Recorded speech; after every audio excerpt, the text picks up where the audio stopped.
បាទគ្រប់ជម្រាបសួរអ៊ំពូមីងបងប្អូនទាំងអស់គ្នាដែលជាប្រជាកសិករតែចិញ្ចឹមមាន់ទាំងអស់គ្នាជាលក្ខណៈគ្រួសារក្តីជាលក្ខណៈកសិដ្ឋានក្តីបាទថ្ងៃនេះខ្ញុំបាទកុម្ភៈ Love Animal សូមលើកយកនៅប្រធានបទមួយទាក់ទងជាមួយនឹង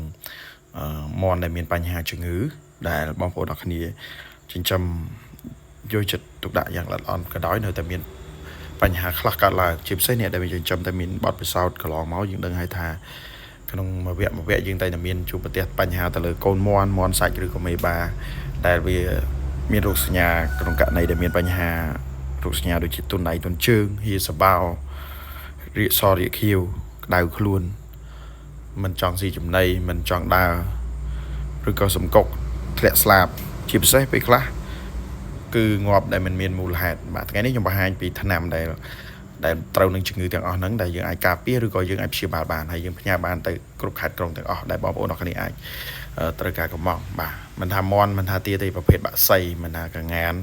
ទាកប៉ាអីហ្នឹងគឺដែលមានបញ្ហាដែលខ្ញុំរៀបរាប់ខាងលើដែលមានរោគសញ្ញាដូចរៀបរាប់ខាងលើយើងអាចប្រើប្រាស់ឱសថដែលខ្ញុំបង្ហាញមិញឬក៏ខ្ញុំនឹងបញ្ជាក់មួយអំពីថ្នាំដែលយើងអាចប្រើប្រាស់សម្រាប់ព្យាបាលពីជំងឺទាំងអស់ហ្នឹងដែលសង្កុករាកស្លាប់ងាប់មិនមានមូលហេតុបាទក្នុងករណីហ្នឹងយើងបើសិនយើងសត្វយើងអត់មានបញ្ហាយើងអាចប្រើប្រាស់ជាប្រភេទការពារបានយើងអាចប្រើប្រាស់ការពារបណ្ដាខណៈប្រភេទ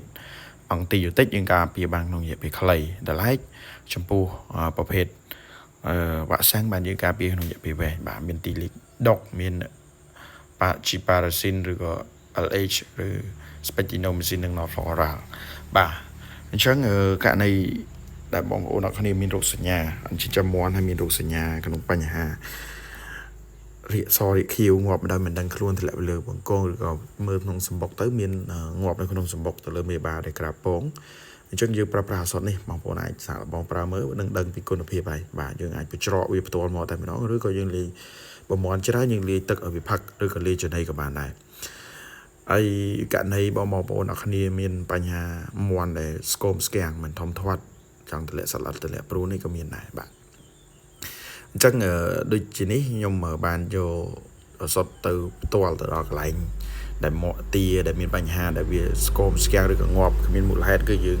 ទៅឆ្លៀតក៏ផ្ដាត់យកវីដេអូហើយនឹងទៅការផ្សព្វផ្សាយដល់បងប្អូនដែលនៅបណ្ដាខេត្តផ្សេងបាទហើយខ្ញុំដាក់លេខទូរស័ព្ទនៅខាងលើបងប្អូនអរគ្នាមានការចង់ប្រឹក្សាយោបល់ចង់សាកសួរព័ត៌មានសួរបានដើម្បីឲ្យបានជាចំណេះដឹងបាទយើងអាចសាកសួរព័ត៌មានឬប្រឹក្សាយោបល់ឬក៏ត្រូវការថ្នាំផ្ញើតាមបណ្ដាខេត្តដើម្បីបាទយ៉ាងមិនដែរបងប្អូនអរគ្នាក្រោយពីទស្សនានៅវីដេអូរបស់ខ្ញុំនេះតើបងប្អូនអរគ្នាអាចមានជាចងល់មានជាការ